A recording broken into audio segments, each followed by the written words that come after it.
Hello everyone, and in today's video, I'm going to be watching both videos by Cat with Blue Hat with the Amphoreus lore and like Amphoreus explained and how Phainon became the dawn of Amphoreus. I'm going to be watching these both to help myself like understand the Amphoreus a little bit more because I was a little bit confused at 3.4, but at the end of it, I started to understand things. And then after the quest, I started to understand more. But this one should help me understand even more. I don't know what I'm saying at this one. But yeah, if you do enjoy, make sure to like and subscribe. Oh, and also, I'm pretty sure when this uploads, I'm pretty sure I'm going to be uploading this straight away as I make it.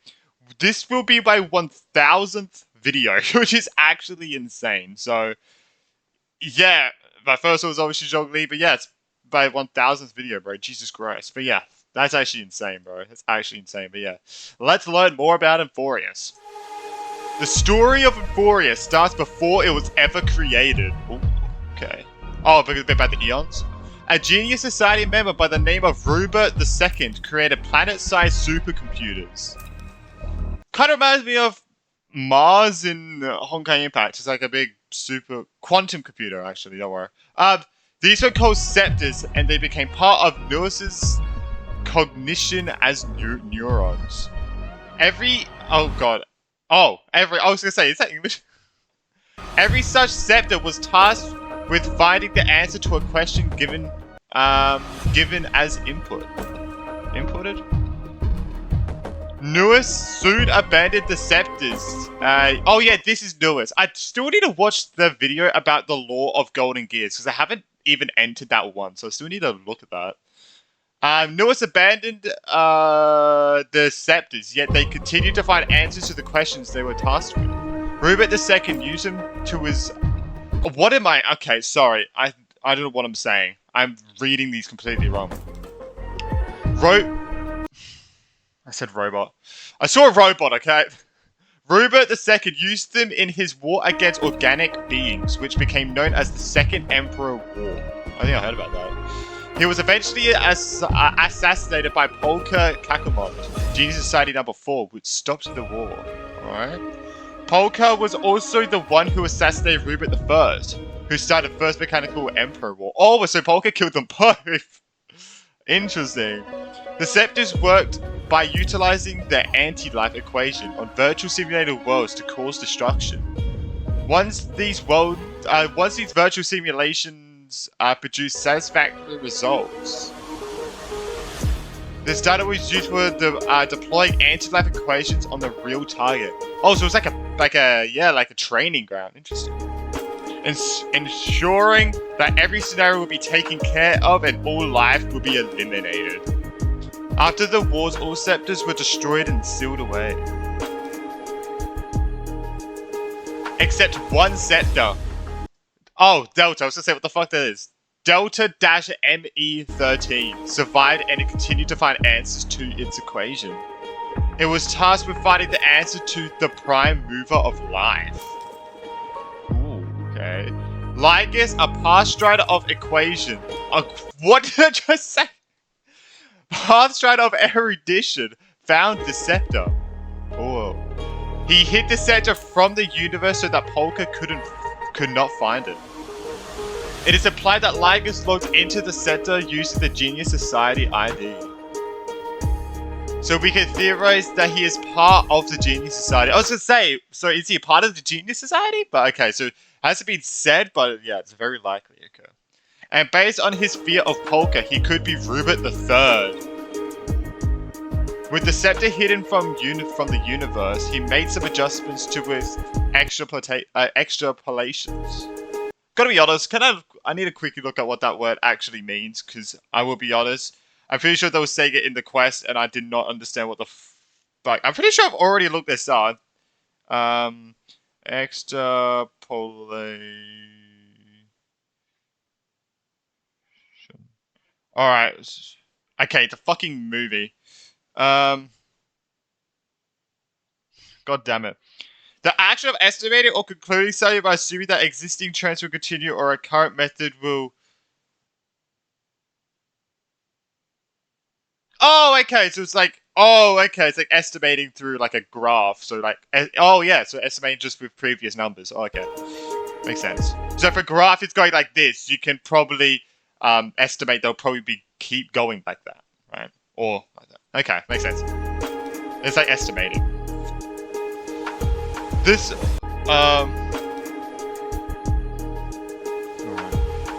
led to the Scepter finally finding the answer to that equation as destruction. Oh, okay. Or in other words, it's the fear of destruction that keeps life moving forward.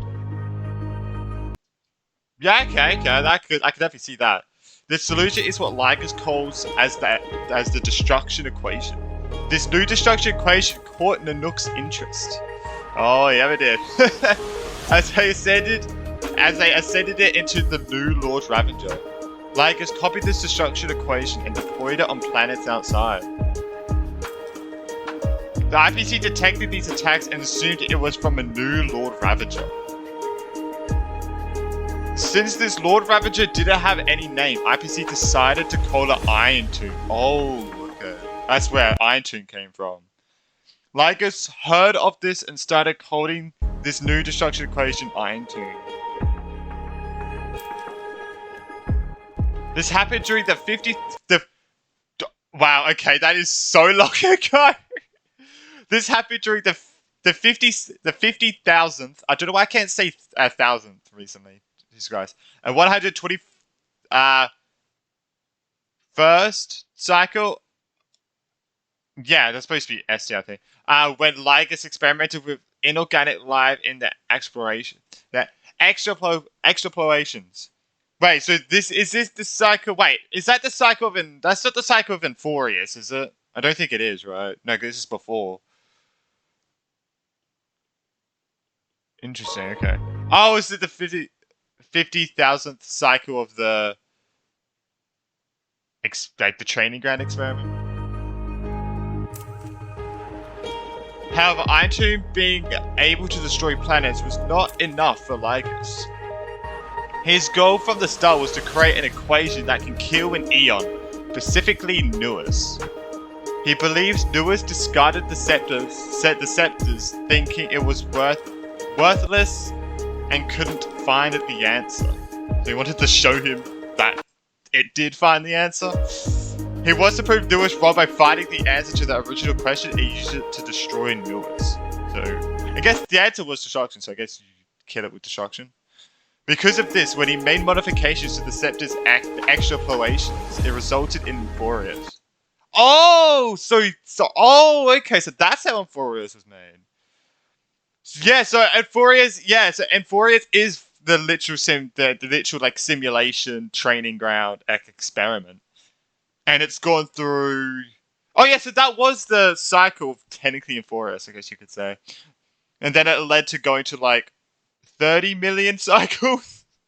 Was it 30 million? It was 30 million, right? Okay, interesting.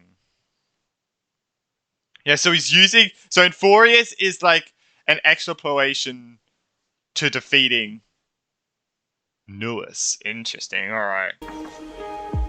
Amphoreus is actually Nescafe Espresso Concentrates. Pour it, mix it, pack it. Now in rich caramel. Cars that roar your thing? Search eBay, Australia's #1 online auto parts and accessories marketplace. Amphoreus' actual history extrapolation starts from the evolution of a single-celled organisms all the way to human life. Oh, so pretty much exactly the same as Earth. Interesting. Interesting. So it's just, yeah, normal evolution. During the part where Ligus experimented with inorganic life forms, it always failed. Eventually, Amphoreus mirrored the Eons and parts of universe as Titans and Cryos respectively. He created the prophecy of Cryos as killing Titans and using their core flames to stop the Black Tide. Made the prophecies, that sounds a bit like Natlan, doesn't it? Well, in reality, the Black Tide was the destruction equation from the start. Oh, okay. And that destruction equation, so the Black Tide is going to be used to kill Nuus, I'm guessing? Or one of the things? Every time the Black Tide destroyed Amphoreus, it would evolve itself using the data it devoured. Oh, okay. Since it mirrored the real universe, it was extrapolating solutions for past writings. Cries heirs to kill eons. Oh. Oh! So it was consuming the Cryo's heirs to kill the tide. Oh, okay, I see. So, oh, okay, interesting. Yeah, so it's devouring the past striders, to get like data and information, and then it will use that to kill the eons. And it's kind of the same thing, like and it's doing the same thing in Amphoreus. Or in other words, evolving the destruction equation for Ligus to use to kill Nuas. Oh, 3.5 is going to be insane. Oh, because I think we're up to the last cycle, right? We're doing, like, the Trailblazer is going to do the last cycle himself. After Nanook ascended this destruction equation into the Lord Ravager Iron Tomb, golden blood started flowing through the Titans and Cryo's heirs. Oh, so that's where the golden blood came from? However, there were no auto cycles in Amphoreus until now, and the world was always destroyed by a black tide. After which it was again created by Ligus based on the previous cycle's data. It was on cycle 19,110,218 that Ligus made modifications to allow Cryo's heirs to cause a cycle by themselves. It could be theorized that this is when Ligus added the prophecy of Aaron Nova into Amphoreus. While before this, the Cryo's heirs and Titans simply existed together until all were devoured by the Black Tide. Yeah, so every time they were destined to, like, yeah, okay, interesting. However, even after this, the Cryo's heirs could never reach Aaron Nova for many cycles. It was only on cycle 28,371,272 that Amphoreus reached its first Aaron Nova. Wait, it reached, right? Oh shit, I must have forgot about that. Or missed it. Reaching Aaron Nova provides Iron Tube with the best data in killing Titans. Eons. Yeah, so Iron Tube is the destruction equation, yeah. Oh, okay, so that's how it gets the most information is when it reaches Aaron Nova. So Ligus wants them to reach Aaron Nova to get the most, data. Since it was these cycles where the Cryo's heirs killed all 12 Titans and obtained the 12 core flames. Okay. The collected core flames acted like an important data for Iron Tube to evolve at the end of each cycle. Wait, that means at the end of the cycle we're going to be a part of, we're probably going to collect all the core flames as well. Right? We're probably going to collect all the core flames, and this will probably be the finishing amount of data that Iron Tube needs to kill Nuas. We're gonna be the freaking course. Oh Jesus! All right, man. I'm really curious how long 3.5 is gonna go for as well. As more and more Aaron Novas were completed, the progress for Iron Tube's completion reached 99.81%. Like the repeat. Okay, so there were heaps of Aaron Novas completed. Yeah, so I'm guessing we're gonna complete the last one. It is here that the Cryo's heirs Phainon and Cyrene first exist. Wait, what? Sorry. It is here that the Cryo's heirs Phainon and Cyrene first exist along with everyone else we know. It is also here where Phainon and Cyrene create the imaginary hero. Am I missing something? I don't get where that comes from, but this was the site of the two of the oh my god, I can't read today. This was the sign that the two of them reached an intelligent singularity and were becoming a real life. When Phainon and Cyrene are about to trigger the next Aaron Nova, Ligus appears and reveals his plan. Hungry Jack's Cafe has brekkie wrapped up. Get crispy bacon, flame-grilled sausage, and... I gotta say what the goal was, though. After learning that only a single cycle was needed to complete Iron Tube, the two decided to stop Ligus. Ligus's reveal was about Eons makes Cyrene realize that other Eons can potentially help Amphoreus. And that destruction is not the only path fated for Amphoreus' future. The reason they could think of this possibility is because both of their cognition had reached their intelligent singularity. If they can't kill Lygus, the only thing they could do is stop Aranova from completion. So any new cycle, they would purposely stop it. For this, Cyrene transfers her powers of Time Titan into her blade. Enhance it to Phainon so that he can use her powers. In her plan, she asks Phainon to erase her existence and go back to the start of the cycle using her blade. By doing this, Phainon carries all the core flames with him so that no one else can trigger Aranova. At the start of this reset, Phainon, now Kazlana. Is it Kazlana or Castellana? I feel like it's like, I feel like it should be said Castellana, but it's Kazlana. Again kills Cyrene in Addis Alicia just as she asked. This is the memory that Phainon... Oh! That was this! Because we saw this in 3.0. This is the memory that Phainon talks about when the Flame Reaver killed Cyrene in Addis Alicia. After 4 million resets, Kazlana starts passing down his memories to the new Phainon of each reset. He realizes that the only way Amphoreus can be saved is if someone from outside enters their world, and that's where we come in. Reset number 33,550,336 is when the Trailblazer enters Amphoreus, and when 3.0 to 3.4 takes place. After Deadhung leaves Amphoreus, the Trailblazer meets Phainon in Vortex Genesis. Wait, Deadhung left? Oh, I guess he was able to leave. Well, I didn't actually know he left. I actually didn't know he fully left, alright. Phainon again inherits Kazlana's memories and realizes the Trailblazer is the hero he's been waiting for. The Trailblazer accepts the role of hero and becomes the deliverer. While Kazlana faces against Zephyro and the Eon of Destruction Nanook. This whole fight was likely a simulation by Lygus and depicted Phainon's self-destruction. Because he ultimately dies at the end. However, the gaze by Nanook is very much real. Yeah. So I guess Nanook can see through. I guess Nanook is probably like simulating himself, or getting, like Nanook himself is getting simulated in there, and he can actually see with his own eyes there, I guess, right?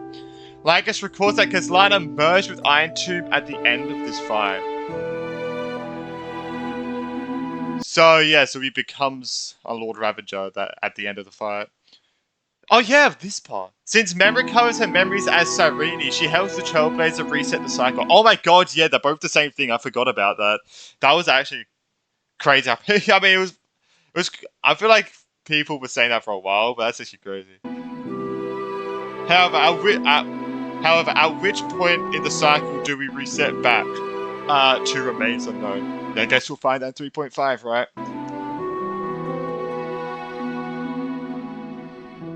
At the end of 3.4, we see a short scene when meeting Cyrene in Addis Alicia.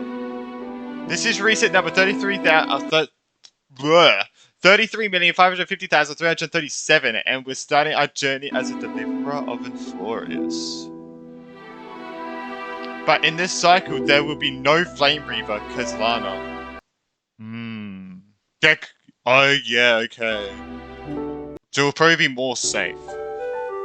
Okay, so we'll be more safe. So I'm so curious what's gonna happen to 3.5. I'm actually so curious, bro. Like, yeah, I am so curious. Alright, let's go to this one now. How Phainon became the Dawn of Amphoreus. When creating factors for evolution of Iron Tomb, the Black Tide in Amphoreus. Lygus set a premium... Oh yeah, so Iron Tomb is the Black Tide itself. Okay. I thought it was just Amphoreus, but no, it's the Black Tide itself. Yeah, so... Oh, so Phainon became one with the Black Tide. Interesting. Lygus set up A prime and mobile for every Cryos heir. For Cypher, it's desire, Cassius, it's peace, and Naxa is critique. While Phainon, or more specifically, Nikos 496. Oh yeah, I think I saw that name somewhere, yeah. Is created with hatred. You would think that'll be my name. I was that one.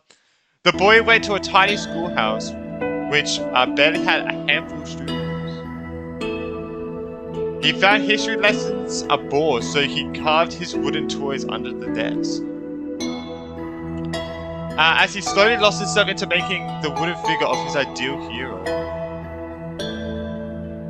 Miss Pythias would scold him and drag his attention back to reality. The one thing he liked more than school was the training yard stacked full of hay bales. In the boy's imagination, the scarecrows turned into attacking soldiers and beasts. Get more power and freedom. Oh yeah, he used that to train. Toolbox. What are you really gambling with? Money. When he wasn't at school, he would be in the yard playing with his carved wooden toys all day. Oh, okay, yeah. Only when the houses around him smelled of fresh dinner did he dash back home to his parents. At times when playing with his wooden comrades exhausted him, he would lay under the cool shade of trees and fall asleep on the grass. In his broken dreams, he witnessed city-states he never saw before and stories unheard, until a mysterious voice whispered to him, "Go, become a hero." Soon after, the veritable black tide in the extrapolation. I can't say that word properly first time, bro. Erase Idis Alicia. Yeah. And the boy set out on his journey of hatred for the first time. Standing before Aglaia and Tribby, he asked if the Christ heirs were destined by the heavens. Aglaia shook her head and responded, "No, it's more like a long, grueling pilgrimage." Hearing this, the young man buried his memories of his home and joined Okama's legion. He trained day and night until he could withstand his eventual death match against the rebellious Crown Prince of Kremnos. Nice.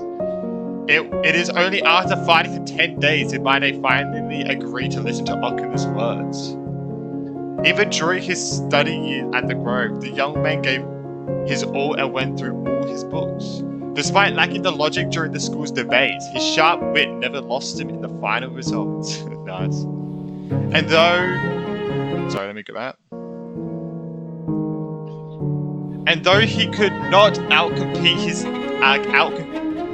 his teacher Nax's wisdom, deep down he knew. It was the courage to stay true to himself that he lacked the most. He doubted himself. But he didn't mind if he had to walk down the path to kill the gods himself. He was ready to carve himself into the shape the world needed him to be. I'm sorry, this animation was really good. I'm so glad I didn't watch it and I waited until it happened in the story. And that was my first time reacting to it. It was so good. And so the young man lost his true self and pushed forward with hatred. So he was getting taken over, with his hatred. Deliverer, lead us forward, as Aglaia's words echoed in his mind. He fought against the Titan of Strife and bid his final farewell to his comrade, entrusting him with 1,000 deaths. And should one day, should one day come when my day falls and his people are left alone, don't worry, I'll look after them for you. Oh, what a sweet guy. Oh my god, it's gonna be crazy. It's gonna be so weird. I just thought about it's gonna be so weird in 3.5. Because when we go back through the story, 1, we should be meeting the 3 now. I know 2, no, because there's still 4 characters that we still have no idea what they look like at all. Obviously we met, the ocean demigod and only her. And we heard about the justice demigod. We'll probably be meeting her next patch. Or maybe this cycle. Oh, maybe that's why this like Amphoreus is going to be going to 3.8. Like this one cycle is probably going to go over multiple patches, right? As well. Because we also need to meet. I think. Yeah, because there's 4 more that were in the trait in that one teaser that were completely blacked out. That we still don't know what they look like yet. So there's still other ones that have to meet. But yeah, sorry, I went off on a tangent. That wasn't even what I was talking about. I was going to talk about.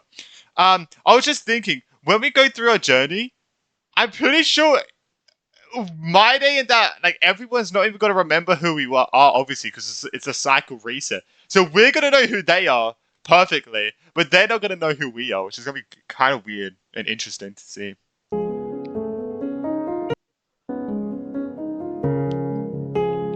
He witnessed his teacher's brutal execution to reveal the world's truth. The lonely fate of the holy maiden who dreamed of simple joys. When you unwrap an Uncle Toby's muesli bar, you're unwrapping pure... Unwrap the yeah. A money app that lets you design your own real metal card. That is awesome!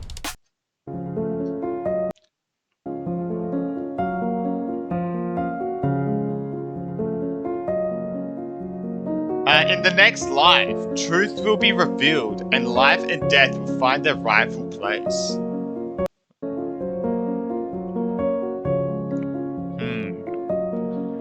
The seer who split herself into countless pieces faded away in foreign lands. Miss Tribby, I will live to see that morrow filled with the radiance of stars. The weaver's eternal rest in the golden bath, the end of fleet-footed, and the healer who would never again return to earth. With my body as king, I forgot how to say that word for a second. With my body as kindling, I will become the blaze that lights the new world. Bearing the hopes of all people, he staggered forward to bring the Aeronoma towards that morning sun of tomorrow. But should dawn have never existed? He had asked himself this question 1,000 times. But what awaited him was nothing more than a merciless end. I'm guessing that merciless end of every single when it means end, it means the end of the cycle, right? And then here, tomorrow. Oh, Amphoreus never had a tomorrow in her fate, but only at the end of destruction. So we're going to talk about that probably the next cycle. Then let my fury consume me and turn myself into tomorrow's burning sun. Thus was the end of Phainon in Amphoreus. And the start of Caslada's endless war against fate. At this point, Nikos 496 had so much hatred that he even drew Nanook's gaze. Dang, yeah. It is with the power of destruction that he erased Irene's existence and caused a logical fault in Amphoreus' extrapolations, which is why Lycus considered him as the most perfect factor of destruction. This is the reason why Lycus can't just delete him since he's too critical for Iron 2's evolution. At each reset so then I wonder what's gonna happen, because we're not gonna complete the cycle, right? Next match. So I wonder how it's gonna end. I'm so curious what we're gonna do when we get to the end of the cycle. At each reset, the extrapolation of the world would ask Phainon to complete Aeronoma. And every time he would carry the hopes of that cycle into the next reset, collecting their core flames. On the 597th reset, his electrical signals in extrapolation responded by accepting he's alone in this journey.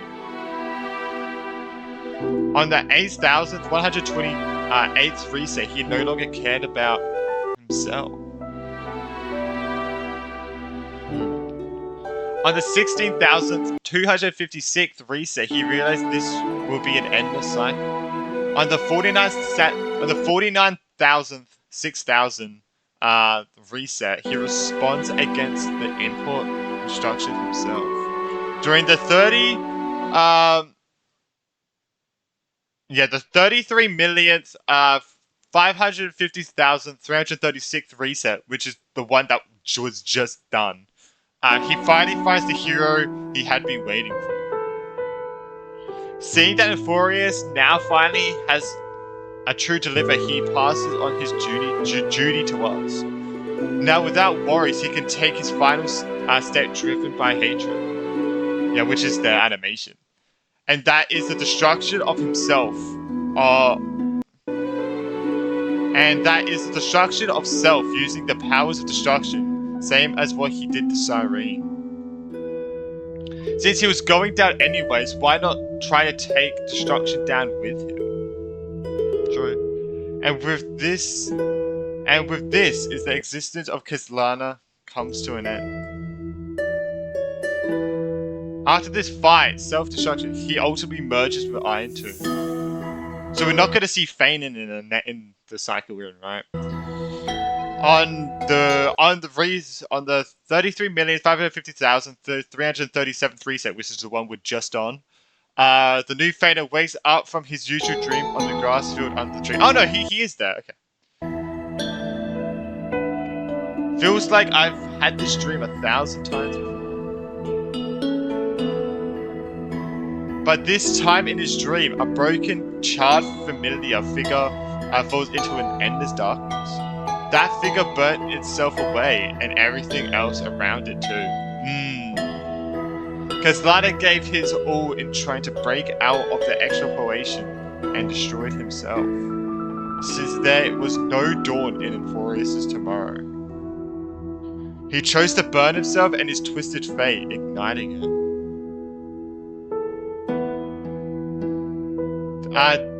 To become the dawn of Amphoreus, thus burns the dawn.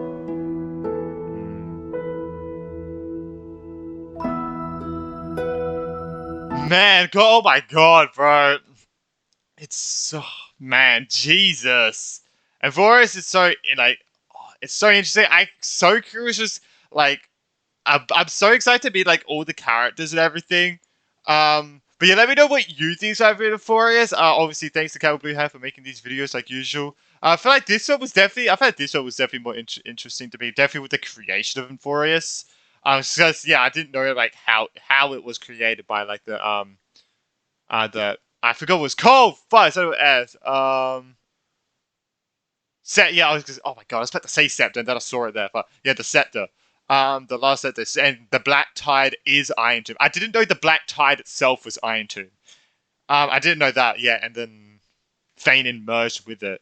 Okay, definitely I feel like I know more now, which is great. I'm happy I know about that. But yeah, hope you ever did enjoy it, make sure to like and subscribe. If you did enjoy, we're getting closer and closer to 1,000 subs, so make sure you sub. And oh wait.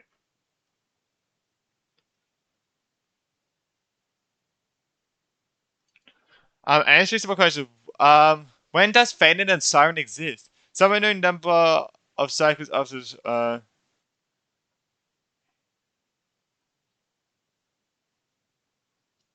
Yeah, okay. It's a computer program. Basically, it forwards its ears meant to show the remembrance.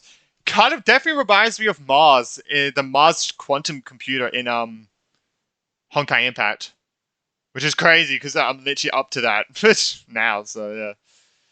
It's inside the set disk memory. But the remembrance could cause it to manifest in reality.